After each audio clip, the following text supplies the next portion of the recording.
So our next speaker is Jean Marie with Global Advisors, and this is a great mix of people we've had. We've had technical, we've had startups, we've had kind of Bitcoin early adopters. Jean Marie comes from my background, the financial industry, and is very, very high quality, seasoned investment professional. Who's worked with Hermes and Lehman Brothers and worked in commodities for 15 years or so, and then with Global Advisors, which is a Bitcoin pioneer. They were one of the first really serious professional investment companies to get into this space with the Bitcoin investment fund that they run. So I think that's really exciting. And we haven't really had financial people yet. We've kind of covered all of the other areas. So it's particularly good to not only be covering it, but covering it with somebody who has such a depth of experience in this area, and who's not just a very accomplished financial person, but very, very much a Bitcoin company that is, very active in this space with serious high-level institutional type of funds. So I think it would be very exciting to hear from him about, his thoughts as, from the financial angle and institutional angle about where this space is going and what we can do on it. So thank you very much, Jean Marie. Okay, Bruce. Good morning, everybody. So first of all, thank you to Bruce and Gregory for putting all this effort to organize this event. I know it has been a difficult event to set up, and you put a lot of effort and your personal time in that, so it's great. So thank you very much. Normally, I'm not very familiar in talking about what we're doing because we're regulated people, so I normally speak on panel. But Gregory told me it would be great to speak about what we're doing, so I say, well, let's do it. So he told me, just tell us where you're coming from and how it works. So there will be no fancy presentations. There will be no PowerPoint. It will be just where we come from and how we end up doing Bitcoin, basically. So I'm representing Global Advisors Jersey Limited, which is the investment manager of Gabi. Gabi stands for Global Advisors Bitcoin Investment Fund, which is a public limited company incorporated in Jersey, which is the first fully regulated Bitcoin investment vehicle. So before arriving to this result, we make a bit of work. So my partners and myself come from the hedge fund world, from the commodity hedge fund world. My partner, Daniel Masters, set up the desk of energy trading at JP Morgan in the early 90s.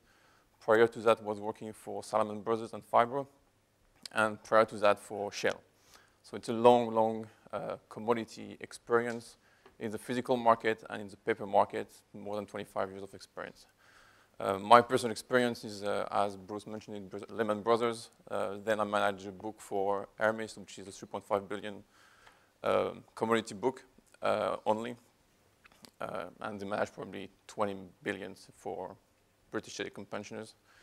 And basically, Global Advisors asked me to join them in 2010 to do some commodity business. Commodity business has been a very difficult business over the last couple of years. We saw all the major hedge funds in the commodity environment closing down. And at that point, we are in a situation where we say, okay, clients don't really like a commodity because there is not really performance is not that great compared to equity market, to debt market. So you can fight against it. It's a circle. It's a cycle. People invest in equities and then invest in something else. So what do we do? Should we shut down the shop and go do something else, or do we keep going and find something different? And we have a lot of discussion on different asset class, different project, different things. And basically 2 years ago, on a run of a golf course in New York, someone talked to us about Bitcoin. We were more focusing on the game at that point, and Bitcoin was very far away from our preoccupation, so we didn't even pay attention. 8 months later, someone else talked to us about Bitcoin, and this time we said maybe we should have a look at it because it was not on a round of golf, so we were a bit more focusing on the discussion and say maybe we should have a look at it. Looking at it, we right away, with our speculator eyes or our trading eyes, realized there was a potential for an investment here and a clear speculation. So we start right away opening personal account for trading. And this personal account for trading become very active at the point we end up having calls from the exchanges saying, guys, can you explain us who you are, because we don't know exactly what you're doing, but banks asking us questions. It was the early stage of AML and KYC for some exchanges, not all of them, as Bruce mentioned. And so that was this part where we were investing our personal money into Bitcoin. The more we were trading, the more we were realizing that the ecosystem itself was very rich and very diversified and was bringing much more opportunities than what we just see at the beginning as just a punt, basically. So we just keep trading, but the more we were trading, the more we were studying and investing, being all of us having kind of economics or engineering background, where digging into blockchain, digging into the technology behind, digging all this kind of stuff. So not only stopping ourselves to just buying and selling. At the same time, we end up having another problem. It's our compliance officer, because as a regulated investment manager, we have to report every single trade we're doing on a personal account to our compliance officer, who will report this trade to the regulator. And so it's more or less a yearly report. And come the end of the year, and we collect all the information to give to the guy. The guy is 63, so he's very accurate, but 63. So we say, okay, what is Bitcoin and where I'm supposed to tick the box? And we say, well, Bitcoin is a new asset class, and we don't really know where to put it, but it's definitely a new asset class. So we drop the name, new asset class, right away. And at that point, the compliance officer said, okay, I'll put it in the form.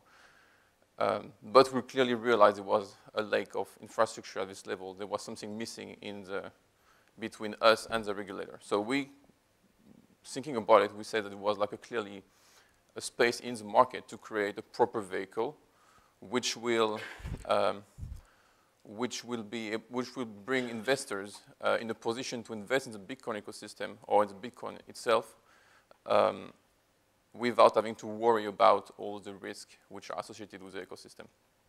So the idea was that the investor would come and just be able to invest as easily as he will do for a long-short equity fund or a macro fund, and just buy shares in the vehicle.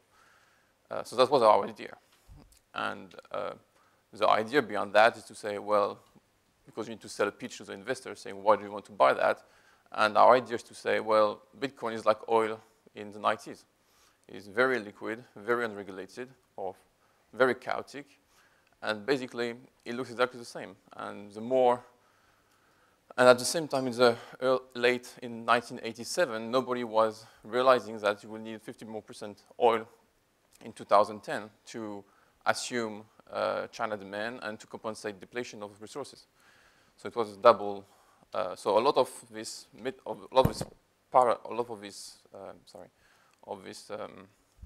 similarity are in the Bitcoin itself. So we went to the regulator and say, okay, we want to set up this fund, and we were naively thinking that Jersey would say, yes, of course, please go ahead. And it was not the case. So basically, we went there, and Jersey said right away, no. It's not going to happen under our watch. But saying no was kind of the little spark which triggered our interest even more. And at that point, what we did is we decided to create everything we need to be able to submit an application. So in other way, to be what they call an expert fund in Jersey, which is a fund specialized for, a fund dedicated for expert investors. So it's not retail. You need to get a custodian, you need to get an administrator, you need to get an auditor, which is which is kind of regulated, you need to get accountant, and a legal team, which will submit the application and be able to do all this kind of stuff. So finding lawyers is always easy. There is always lawyers ready to work for you as long as you pay them. So that's not very difficult. Finding accountant, pretty easy as well. They're just crunching numbers. They're very happy to do it for you as long as they understand what they're crunching. Finding auditors, much more difficult, but thankfully KPMG joined us and decided to be part of this little travel. And where it becomes difficult is finding a custodian. I know Garrett just spoke about his custody job at Circle. At that time, there was no Circle. And the other job is to find a proper administrator, because administrators these days are people like Deutsche, people like SocGen or people like Northern Trust, but they have a very big structure, and they have no idea at all of what is Bitcoin, and Bitcoin is like a drop of water in an ocean of cash they're doing somewhere else. So the incentive for them to go there is not big. Fortunately for us, we find a local-based Jersey administrator, which is a specialized offshore administrator, who decided to join us in this quest. And at the moment, we were setting up our own custody services. Two custodians came out, which was Elliptic and Netagio. Funny enough, we learned a couple of weeks later that Netagio is a former Gold Money IT guy, which was based in Jersey. So it's like the Jersey team reunited. So now we get all our components together, and we go to the regulator and submit the application. Regulators say, okay, now you need to incorporate the vehicle. So, okay, we incorporate the vehicle. So now we get 6 months of research down the road, vehicle incorporated, all the components going on. Legal team prepare all the prospectus, all the form. And now the regulators say, okay, we're going to have a look at it. And after 9 months, we finally get authorized. It was like a long journey. Funny enough, it's like having a baby, basically, but it looks a bit the same when you are part of this journey. So we get this authorization in in last June.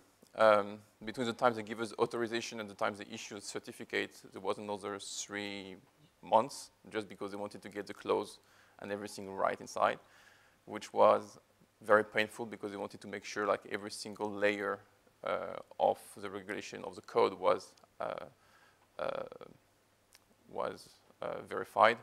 And they were very picky, especially on the provenance of the coin, because obviously their big worry is the money laundering issue regarding coins. So provenance is a big issue for them. So, so 3 months later, we're back in August, and in August we launched the fund in a soft mode opening, so for friends and family more or less, just to make sure we get all our ducks in a row and be sure we can take bigger money in and bring real investors in. Because this whole idea behind Bitcoin and this investment is, well, we know that it's not a little money which should change it, but if you get people like Aviva or people like BlackRock or people like M&G starting putting money in Bitcoin, right away the capitalization of Bitcoin is increasing massively, and so your value of Bitcoin is increasing as well, and it makes it much more interesting for everybody in the food chain, from the miners to the custodian people like Circle, Xapo, or Bitreserve, because everybody makes more money out of it as well. So it makes the whole ecosystem breathe much more easily and give it much more spin. So that's what we're trying to do with our little from Jersey. So our next development step is to be able to target the high net worth and fund of fund and probably family office market before going to bigger fish, let's put it this way. And at the same time, we're going to develop a different stream to be able to attack the retail market itself and allow investors to invest in Bitcoin the same way they will just buy a share, basically in Total or in Exxon. But this stuff is directly targeting retail, and retail is a much more regulated world. So it's much more down the road. So that's what we're doing. If anybody has specific question what we're doing, I'm happy to answer it. Yes? I have many questions. Oh, you have many questions, okay. Let me go. So do you have a benchmark for where you're generating alpha in excess of the benchmark? Yeah. Is the benchmark the S&P or is the benchmark Bitcoin? No, Bitcoin. So you have to outperform Bitcoin. Yeah. That's going to be challenging. These days, not really. Sure, but I mean, you're running about $250 million, roughly. Sorry? You're running a significant amount of money, more than you could turn over in a position. Not at the moment. That the target is to run $250 million, $250 million. Yeah. Not at the moment, yeah. That's good. Yeah, get the B in there. Yeah. So when you're doing that, it's a very big position. It's like the Titanic, and you're going through like the Panama Canal basically, as far as the market structure provides liquidity. So it's hard to beat no that. icebergs. Well, there are icebergs. Not on top now. And they're also bear whales, but that's another biology class. So how are you going to beat that benchmark when, by and large, the liquidity makes most... Like, I just make a quick analogy to that. Just look at the gold development, the gold market development. Gold was pretty much illiquid. ETF make it very liquid and make it like, there is like, I will give the wrong number, but there is billions and billions of money invested in gold these days through ETF. And that's exactly the same way. Like, in fact, it's like the more, the bigger the market, the more liquid it becomes as well. So if we end up having like $500 million under management in just one vehicle like this, it means the market will be much bigger, because you can't imagine an investor to put money or a significant amount of money and become stuck with a liquidity issue.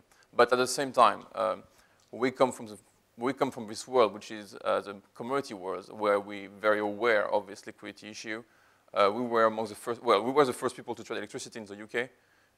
We were among the first to trade natural gas in the UK. So we very aware of this high volatile, low liquidity environment which is very chaotic and difficult to trade. So that's kind of our value added, actually. But, okay, so my next question would be, and this is probably something you can't share, but what proportion of your capital would you put into benchmarking just a Bitcoin position versus arbitrage versus market making versus market timing? That's really dependent on the market condition as well. But to answer your question fairly as well, it's very difficult for any fund manager, right at the moment, for instance, or like over the last couple of years, it has been difficult for some fund manager to beat S&P, because when you get S&P making new high every day, well, even if you're very good at shorting, you know, a long short equity, well, you have to be very, very good at spotting the right short in a market where S&P make new high every day. So we active managers, but we keep a long bias because we believe that this Bitcoin value will go up. So we don't need to turn everything to make alpha as well. Okay, and when you say market conditions, are you using quantitative formulas? Yeah, we use discretionary, quantitative, and discretionary. Yeah, combination of both. Okay, and what would be the ratio? Well, it will evolve with time, but and depends. It really depends what is happening. And right now it's more discretionary. Right now it's more discretionary, exactly. Okay. And how do you get your data? Sorry? How do you get your data to feed those quantitative models? Purely API. Well, yeah, I mean, of course, but well, this is maybe too technical for the. Yeah, we can talk. Yeah, sure. Yeah, Carl. Some stage, I guess some people don't know, does everyone here understand what ETF is? Just take ETF? ETF? Yeah. I just want to make sure. Yeah, ETF is an exchangeable trade fund. It's like buying your shares. It's like you're buying a piece of paper which is collateralized by a physical asset. So for every piece of gold ETF you're buying, so every piece of paper you're buying, basically there is a piece of gold bar somewhere sitting. So.